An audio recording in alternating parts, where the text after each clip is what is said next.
ഇപ്പം ഗസയിൽ സമാധാനം കൈവരുന്നു, ഇതാണ് ട്രംപ് പറഞ്ഞിരുന്ന ഒരു പ്രഖ്യാപനം.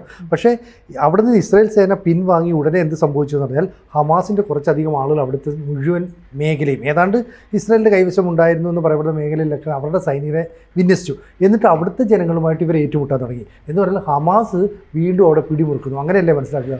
സിനിമ കണ്ടിരുന്നോന്നറിയില്ല. ആ ട്രംപ് വന്ന് ഇറങ്ങലൊക്കെ നമ്മൾ ചില മലയാള സിനിമയിൽ ആദ്യം ചെരുപ്പിങ്ങനെ കാണിക്കും, പിന്നെ കോട്ടിൻ്റെ അറ്റം കാണിക്കും, പിന്നെ മുഖം കാണിക്കും, ഹീറോ ഇറങ്ങി വരുമ്പോൾ അതുപോലെയായിരുന്നു ട്രംപ് വന്ന് വിമാനത്തിൽ നിന്ന് ഇറങ്ങുന്ന സീനും അദ്ദേഹത്തെ സ്വീകരിക്കുന്ന സീനുകളും. കാരണം അദ്ദേഹം നോബൽ പ്രൈസിന് വേണ്ടിയിട്ട് വല്ലാണ്ട് മുറവിളി കൂട്ടിയൊക്കെ ഇതിൻ്റെ പേരിലാണല്ലോ അദ്ദേഹത്തിന് കൊടുക്കണം എന്നൊക്കെ പറഞ്ഞിരുന്നത്. സിനുജ് ആദ്യമായിട്ട് ഹൃദയം തപിച്ചു പോയ നിമിഷങ്ങളാണ്. നമ്മുടെ കേരളത്തിലെ ചാനലിൽ കാണിക്കുന്നുണ്ടോയെന്നറിയില്ല, പക്ഷേ ഇംഗ്ലീഷ് ചാനലുകളിലൊക്കെ അന്താരാഷ്ട്ര ഇംഗ്ലീഷ് ചാനലുകളിൽ കാണിക്കുന്നത് ഹമാസിൻ്റെ ആൾക്കാർ പാലസ്തീനികളെ നിരത്തി നിർത്തി മുട്ടുകുത്തി കൈ പുറയിൽ കെട്ടിച്ച് നിർത്തിയിട്ട് പോയിൻ്റ് ബ്ലാങ്കിൽ ഷൂട്ട് ചെയ്യുന്നതാണ്. ഡസൻ കണക്കിന് പുരുഷന്മാരാണ് മരിച്ചു വീഴുന്നത്. ഒരൊറ്റ ആളുടെ കണ്ണീര് കണ്ടില്ലല്ലോ. പെൺകുട്ടികളെയും സ്ത്രീകളെയും കുട്ടികളെയും കൊല്ലുന്നു എന്നും പറഞ്ഞ് ഇവിടെ എന്താ ബഹളം? പുരുഷന്മാർ മനുഷ്യരല്ലേ? അവരെ ഇങ്ങനെ പോയിൻ്റ് ബ്ലാങ്കിൽ മുട്ടുകുത്തി നിർത്തി കൈ പുറകിൽ കെട്ടി പുറകിൽ നിന്ന് ഷൂട്ട് ചെയ്ത് കൊല്ലുന്നതാണ് ഇന്ന് ചാനലിൽ മുഴുവൻ വരുന്നത്. ഞാൻ മലയാളം ചാനലിൽ മുഴുവൻ നോക്കുന്നു, ഒന്നുപോലും ബ്രേക്കിംഗ് ന്യൂസായിട്ട് പോലും കൊടുക്കുന്നില്ല. അപ്പം ഗാസ യുദ്ധത്തിനുള്ളൊരു യുദ്ധം എന്നാണ് പറയുന്നത്. യുദ്ധം അവിടെ നടക്കുന്നു. പാലസ്തീനും ഇസ്രയേലും തമ്മിൽ യുദ്ധം നടക്കുന്നു. അതിനുള്ളിലാണ്, പാലസ്തീൻ്റെ ഉള്ളിൽ തന്നെയാണ് ഹമാസ് കയറി അവരുമായിട്ട് പാലസ്തീനുമായിട്ട് യുദ്ധം. അവർ പറയുന്ന കാരണം വളരെ വിചിത്രമാണ്. പാലസ്തീൻ ജനത അവർ ഇസ്രയേലിനെ സഹായിച്ചു എന്നാണ് പറയുന്നത്. ഒരു കാരണം, എന്തോ ഒരു കാരണം മറ്റ് ഇസ്രയേലിനെ സഹായിച്ചു ഹമാസിന് എതിരെ പോരാടുന്നത്. അതും പറഞ്ഞിട്ടാണ് പാലസ്തീൻ പുരുഷന്മാരെ മുഴുവനും നിരത്തി നിർത്തി വെടിവെച്ച് കൊല്ലുന്നത് കാണുന്നത്. നമ്മളറിയുന്നു ഇസ്രയേലും വളരെ ഒരു അജിറ്റേറ്റഡ് മൂഡിലാണ്. അവർക്ക് കിട്ടിയ മൃതശരീരങ്ങളിൽ 20 എണ്ണമാണ് അയച്ചെടുക്കുന്നത്, 28 മൃതശരീരങ്ങൾ കൊടുത്തിട്ടില്ല. അവിടെ എവിടെയാണ് അവരുടെ അവസ്ഥ എന്താണ് ഒന്നും വ്യക്തമായി പറഞ്ഞിട്ടില്ല. അവർ കൊന്നുവോ അവരുടെ ജീവനോടെയുണ്ടോ, 20 പേരെ മാത്രമേ ജീവനുള്ളൂ എന്നും പറഞ്ഞ് തിരിച്ചു വന്നിരിക്കുകയാണോ ഒന്നും ഇസ്രയേലിന് അറിയുന്നില്ല. അവർ വളരെ അജിറ്റേറ്റഡ് ആയിട്ടുള്ള അവസ്ഥയിലാണ്. ഏത് നിമിഷവും അവരുടെ ഒരു ജീൻസ് നമുക്കറിയാമല്ലോ. അവർക്കെതിരെ ഒരു അനീതി ഉണ്ടായാൽ, അവരുടെ ജനങ്ങൾക്കെതിരെ ഒരു അനീതി ഉണ്ടായാൽ അവർ ആക്ഷേപിക്കപ്പെടുന്നു എന്ന് തോന്നുകയാണെങ്കിൽ, അധിക്ഷേപിക്കപ്പെടുന്നു എന്ന് തോന്നുകയാണെങ്കിൽ അവരത് മറച്ചു വയ്ക്കില്ല, അവർ റിറ്റാലിയേറ്റ് ചെയ്തിരിക്കും. അപ്പോൾ അവരും യുദ്ധസജ്ജമായി കൊണ്ടിരിക്കുന്നു എന്നാണ് നമ്മൾ ഫോറിൻ മീഡിയകളിൽ നിന്നും മനസ്സിലാക്കുന്നത്. ഇതിവിടെ എങ്ങും അറിയുന്നില്ല. പാലസ്തീന് വേണ്ടി കണ്ണുനീരൊഴുക്കിയിരുന്ന നമ്മളുടെ ഇവിടുത്തെ ഭരണകൂടം പാലസ്തീൻ ജനങ്ങളെ തന്നെ അവിടെയുള്ള ആളുകൾ കൊന്നിട്ട് പോയിൻ്റ് ബ്ലാങ്കിൽ നമ്മൾ കാണാറില്ല സിനുജി ചില ഹിറ്റ്ലറുടെ സിനിമകളിലും മറ്റും ഷൂട്ടിംഗ് സ്ക്വാഡിന് മുമ്പിൽ വെച്ച് കൊല്ലൂല്ലേ, കണ്ണ് കെട്ടിയിട്ട് അല്ലെങ്കിൽ പുറകിൽ അങ്ങനെ നിർത്തി മുട്ടുകുത്തി നിർത്തി കൊല്ലുന്നത് ഇവർ കാണുന്നില്ലേ? നമ്മുടെ കേരളത്തിന് അതിൽ ഇടപെടണ്ടേ? പാലസ്തീന് വേണ്ടി കണ്ണുനീരൊഴുക്കിക്കൊണ്ടിരുന്ന ഇവർക്ക് ഇടപെടണ്ടേ? എവിടെ പോയി ഇവരുടെ നീതിബോധം?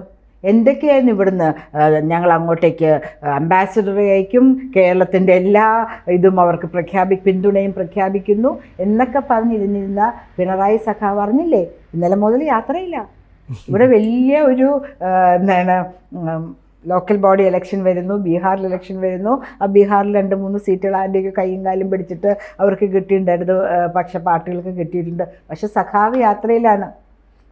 ആൾക്കാരുള്ളിലുള്ള ഒരു മർമർ എന്താണെന്ന് വെച്ചാൽ അദ്ദേഹം പോയിരിക്കുന്നത് ദുബായ് തുടങ്ങിയ രാജ്യങ്ങളിലേക്കാണ്. ഡിസംബർ വരെ നീണ്ടു നിൽക്കുന്ന യാത്രയാണ്. മകനെ ഒന്ന് കാണണമല്ലോ.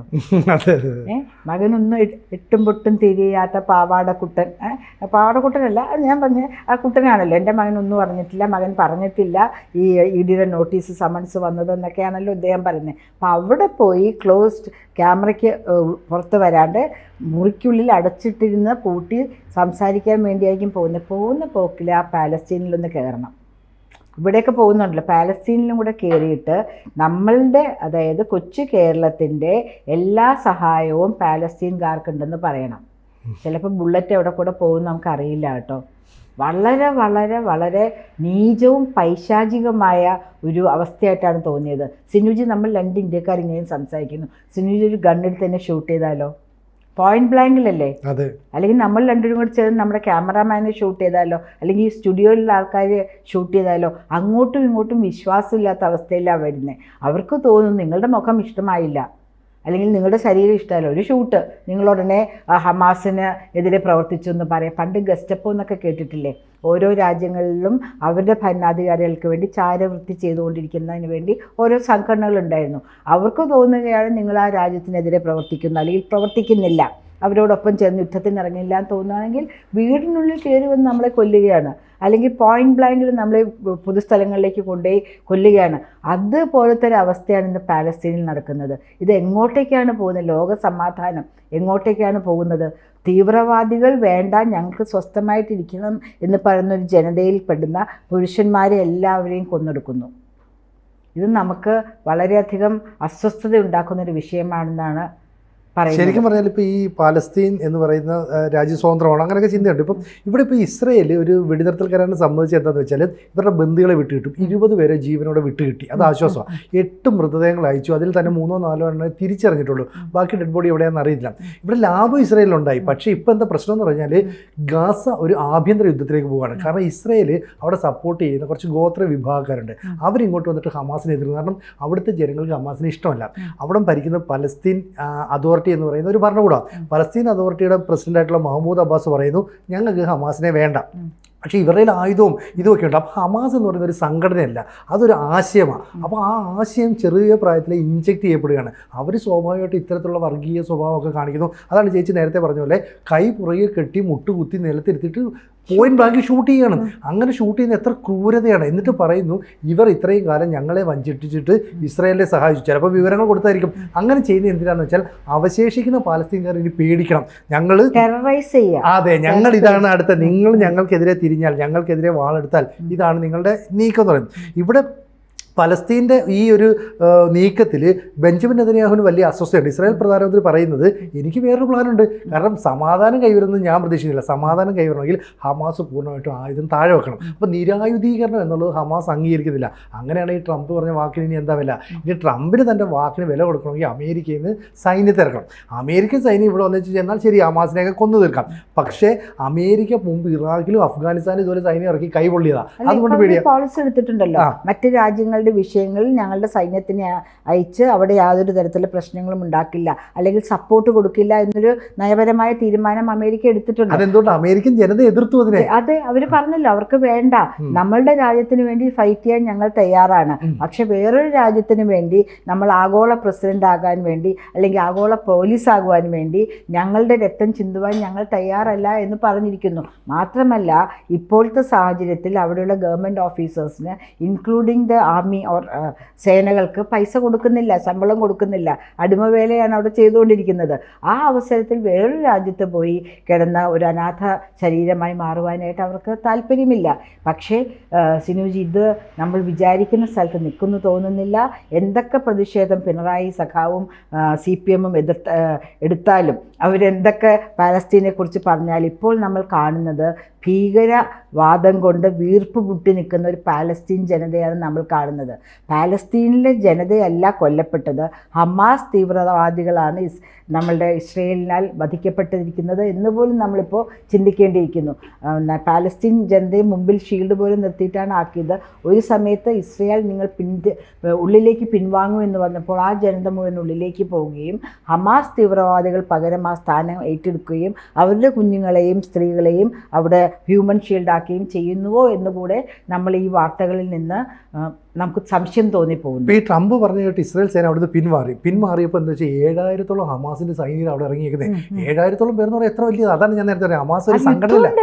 അവരുടെ കയ്യിലൊക്കെ ഇരിക്കുന്ന AK-47 ലേറ്റസ്റ്റ് മോഡൽ ഗണ്ണാണ്. അപ്പൊ അത്തരം ആയുധങ്ങളുമായിട്ട് ഇറങ്ങുന്ന ആളുകളെ ഇവരെങ്ങനെ സമാധാനം പറഞ്ഞിട്ട് നിർത്താൻ പറ്റുമോ? ഒരു രക്ഷയില്ല. അപ്പൊ ഇവര് യുദ്ധത്തിലേക്ക് ഇറങ്ങിക്കഴിഞ്ഞാൽ ഇതാണ് നെതന്യാഹു പറഞ്ഞത്, ഇവിടെ സമാധാനം ഉണ്ടാവില്ല.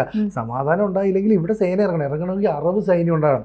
അപ്പോൾ അറബ് രാജ്യങ്ങൾ പറയുന്നത് എന്താ വെച്ചാൽ ഹമാസിനെ പോലെയുള്ള ഒരു സേന അവിടെ ഉണ്ടായിക്കോട്ടെ, അവർ ആ പലസ്തീനെ പ്രൊട്ടക്ട് ചെയ്യാന്ന് പറഞ്ഞാൽ അവിടെ വീണ്ടും ഭരണം ഏറ്റെടുക്കുക എന്നുള്ളതാണ്. അപ്പോൾ പിന്നെ ഈ സമാധാന ചർച്ച കൊണ്ടൊന്നും ഫലം ഉണ്ടാകില്ല. അപ്പോൾ ചേച്ചി പറയുന്ന പോലെ ഇത് കൂടുതൽ രക്തരൂക്ഷിതമായ പ്രശ്നങ്ങളിലേക്ക് നീങ്ങാൻ സാധ്യതയുണ്ട്.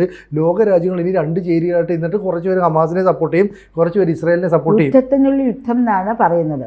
യുദ്ധം നടക്കുന്നൊരു സ്ഥലത്ത് ഒരു രാജ്യവും വേറൊരു രാജ്യവും തമ്മിൽ യുദ്ധം, ഒരു രാജ്യത്തിനുള്ളിൽ അവിടുത്തെ ആളുകൾ തമ്മിൽ യുദ്ധം. അപ്പോൾ എങ്ങനെയാണ് അവിടെ ഒരു ശാശ്വതമായ പരിഹാരം ഉണ്ടാകുക?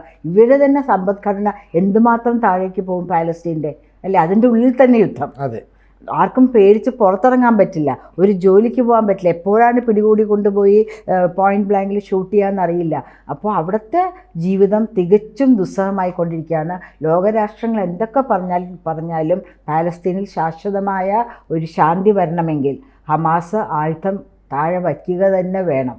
സംഭവിക്കുമെന്നുള്ളത്. അല്ലെങ്കിൽ പാലസ്തീൻകാർ പോയിക്കോട്ടെ, ഞങ്ങളെല്ലാം സമർപ്പിച്ചിരിക്കുന്നു ദൈവമേ എന്ന് പറഞ്ഞ് ഹമാസിന് മുമ്പിൽ കീഴടങ്ങേണ്ടി വരും. അങ്ങനെ കീഴടക്കാൻ പറ്റില്ല, കാരണം ഇസ്രായേൽ സമ്മതിക്കത്തില്ല. ഹമാസിനെ വളർത്താൻ പറ്റില്ല. ഇപ്പം ചേച്ചി പറയുന്നത് യുദ്ധമാണെങ്കിൽ, യുദ്ധത്തിനുള്ളിൽ യുദ്ധമാണെങ്കിൽ എന്ത് സംഭവിക്കും എന്നുള്ളത് നമുക്കിനി കാത്തിരുന്ന് കാണേണ്ടി വരും.